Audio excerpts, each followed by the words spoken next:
Confinar o no confinar, cuarentena o no cuarentena, disciplina ciudadana o insurrección ciudadana. Pareciese que ese es el tema de hoy en día y pareciese que eso es lo que está primando en el mundo en tiempos de pandemia. Hay muchos países, y ya lo hemos tocado aquí, muchas gracias, muchos países los cuales han confinado a su gente desde un principio. Italia, España, Argentina, ejemplos de ellos con muy malos resultados.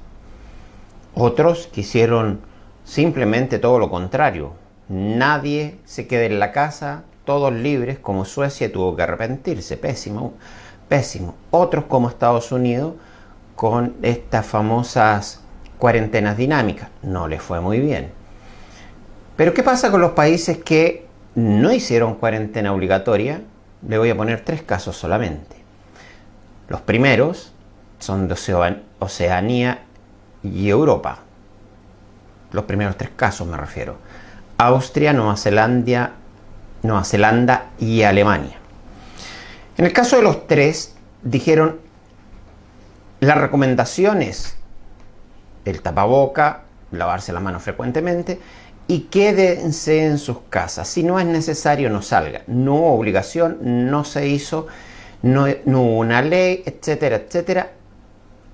3 casos que lo hicieron muy bien. ¿Por qué? Porque hubo disciplina ciudadana. Ah, pero es que eso es Europa. Ah, es que eso es Oceanía, tienen otra mentalidad, son desarrollados. Ok, se lo concedo. Entonces mejor vamos ahora a Latinoamérica. Uruguay. Uruguay fue exactamente el mismo caso. El presidente dijo: yo voy a confiar en mis ciudadanos. Usted es población de riesgo, usted es anciano, usted tiene una enfermedad de base, quédese en su casa, haga cuarentena, y no es necesario que salga de su casa, quédese en su casa. ¿Sabe lo que hizo el pueblo uruguayo? Obedeció y salió a lo estrictamente necesario.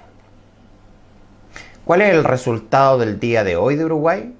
El país que tiene mejores indicadores en Latinoamérica, con la idiosincrasia latina. No estoy hablando de Oceanía ni tampoco de Europa. Chile, cuarentena dinámica, fracaso.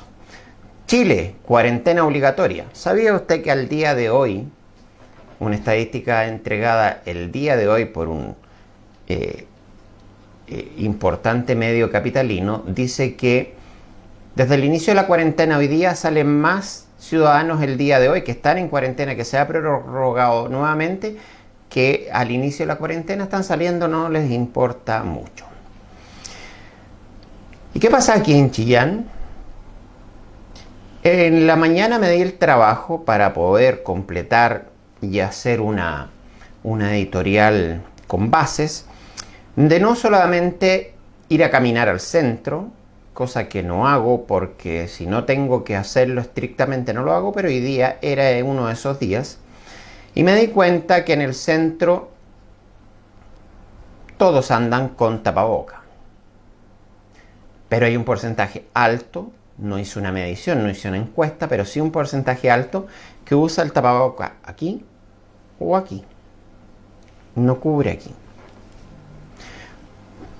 Que distanciamiento social es casi nulo el que se hace, muy poco. Que las tiendas que no están vendiendo cosas de entera necesidad, estoy hablando de las grandes tiendas o tiendas de ropa, de zapatos, filas para entrar. Que las notarías, se entiende que hay que hacer trámites notariales, desgraciadamente todavía tenemos que hacerlo presencial. Me detuve a contar, y lo voy a decir con nombre y apellido, en la calle El Roble, la notaría Tejo, hubo un momento que hubo una fila de 30 personas, donde, escúchame bien, nadie de esas 30 personas, absolutamente nadie, guardó la distancia social en ningún momento. Estuve ahí varios minutos observando. Las filas para entrar a los supermercados que están en el centro, sin distanciamiento social, y muchos de esos que no están respetando el distanciamiento social, con el tapaboca, tal como se lo mencionaba después, antes, debajo de la nariz o llanamente en el mentón. Entonces, viendo las estadísticas chilenas y mundiales,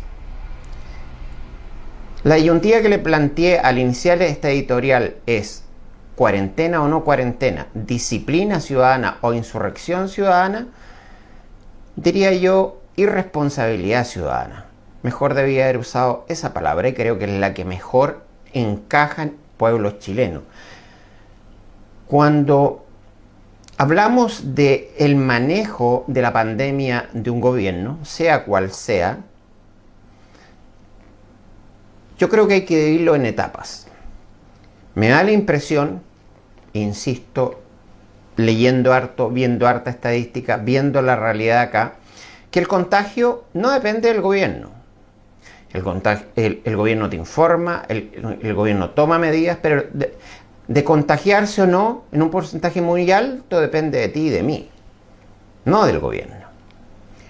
Del gobierno de turno corresponde, y las estadísticas en las cuales tenemos que medirlo y tenemos que criticarlo si hace falta, es en la de las muertes. Porque ahí entra cuando alguien se contagió y está grave y hay que llevarlo al hospital o al sistema de salud en general, es ahí que el Estado empieza a funcionar.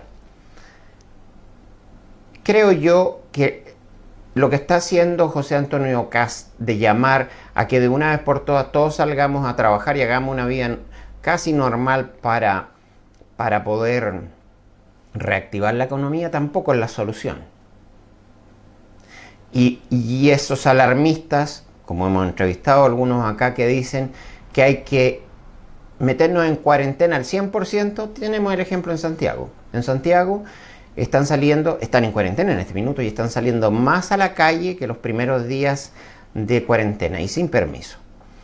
Cuando vemos que la autoridad se desvive por tratar de llevar el control y nos advierte este fin de semana largo, no salga, pero le aseguro que mañana, el viernes, van a haber unas colas para irse a la playa o a la montaña y van a devolver gente, no habla de eso, de una irresponsabilidad tremenda. Es fácil culpar al otro, sobre todo cuando algo me sale mal. Es fácil culpar al otro cuando mis consecuencias de mis actos traen un problema delicado. Yo estoy defendiendo al gobierno, no porque creo que en muchas materias lo ha hecho bastante mal. Creo que se ha equivocado en varias cosas. Que partida no ha sido de una sola línea, que ha tenido que cambiar, pero lo que me preocupa y no me hace ver con mucha esperanza que esto vayamos a empezar a retornar a una vida ligeramente más normal, somos nosotros.